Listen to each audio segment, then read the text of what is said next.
Poor unfortunate soul, a tale of the sea witch.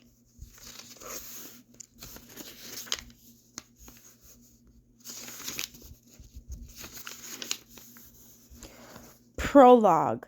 A dark gray mist followed Ursula like creeping tentacles as she made her way through the seemingly abandoned town of Ipswich. Ursula's laugh echoed through the boarded-up cottages, their pitiful denizens huddled within, terrified at the vengeful sea goddess who had descended upon them like a waking nightmare.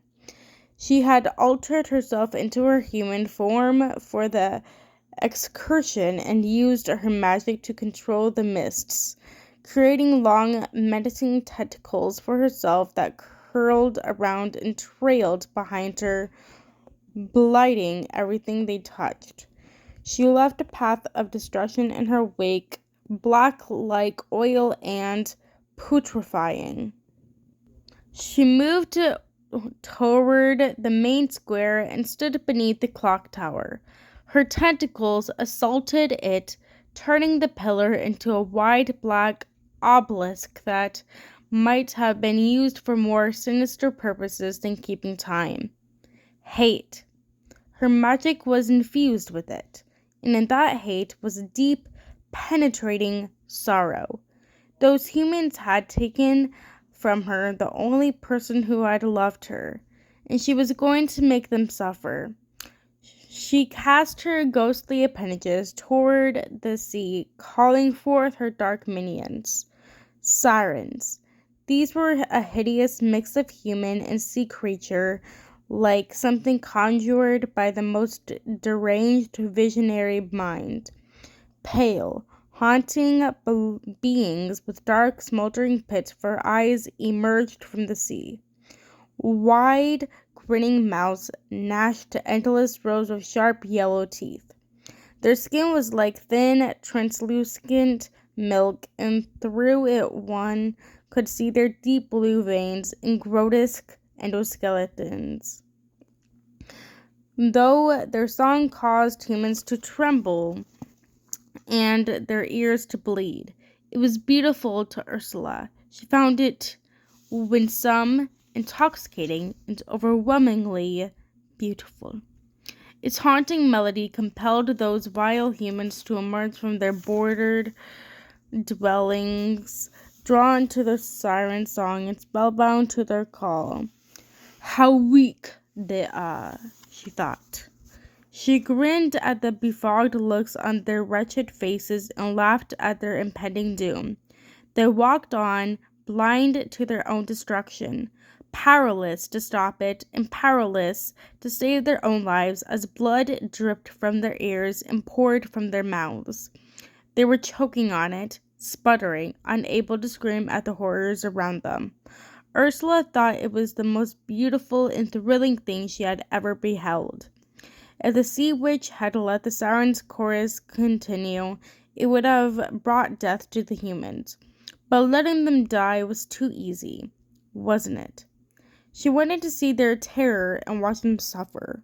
She wanted them to become the thing they feared and hated most. She wanted them to show their loathsomeness. As her hate penetrated Ipswich, she was surrounded by wrecked lands as far as she could see. She stood within the landscape like a shining thing of beauty among the ruin, her face pale from rage, her eyes mournful but brimming with revenge, her heart full of hate, divine hatred. That was what it was, divine. She felt truly alive for the first time. She felt no pity for them as she watched them bleed. There was no hesitation on Ursula's part, and she had no time for pleading or crying. They had been silenced by the song of the sirens. They stood before her, sickly and foul, watching in silent horror as Ursula led them to their destruction. The power of the gods, I call you to me, the deep ones, to claim these humans for the sea. With this spell, the humans fell to the ground, convulsing, struggling for air. They looked around, gasping, and saw their fellow villagers transform into horrific sea creatures. Now they were forever bound to Ursula to do her bidding. Forever inhuman, forever monstrous and vile.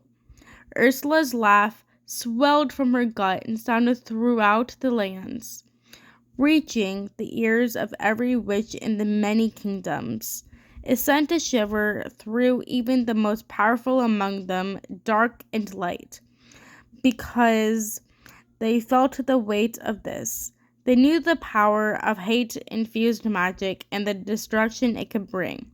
The dark gray mists curled around Ursula as she watched the terrified humans struggle against their transformations, their silent screams making the scene more beautiful to her. "Don't fight it, my darlings. Ha ha ha ha," she laughed. "Or perhaps you should. It hurts more to struggle." This was far more rewarding than she had imagined. It was splendid, this hate, this utter destruction. It was glorious.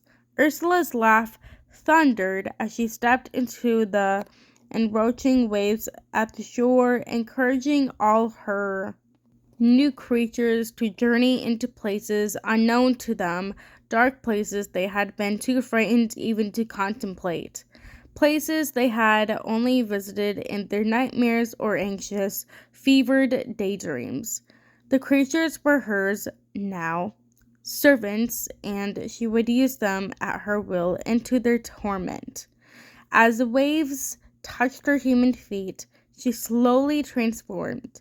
It seemed the creature within her had no choice other than to burst forth from the human flesh, desperate to be seen and aching to be in the waves. She was going to Leviathan proportions now, towering over her terrified minions, bawling with laughter at their plight. Then unexpectedly, a figure emerged from the water like the Flying Dutchman breaking the surface. "Stop this lunacy at once!" The voice was louder than the crashing waves. Whereas Ursula seemed nothing but darkness, but he appeared like shining light. He was beautiful, too beautiful, and seemingly too good. Those were traits she found all too prevalent in males of higher rank in those lands. She had no idea who that minor god might be, but she already knew she didn't like him. "Who are you to command me?"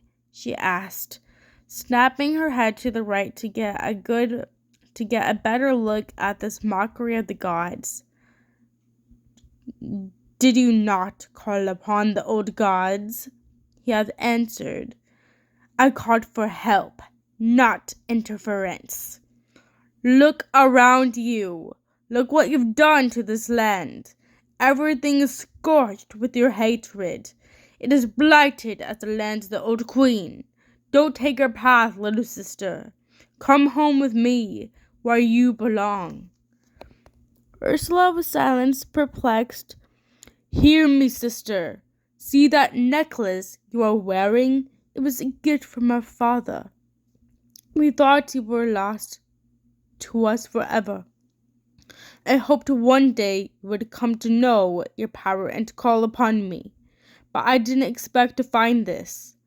His face was screwed up with a look of disgust as he surveyed the destruction Ursula had wrought. "You know nothing of my life.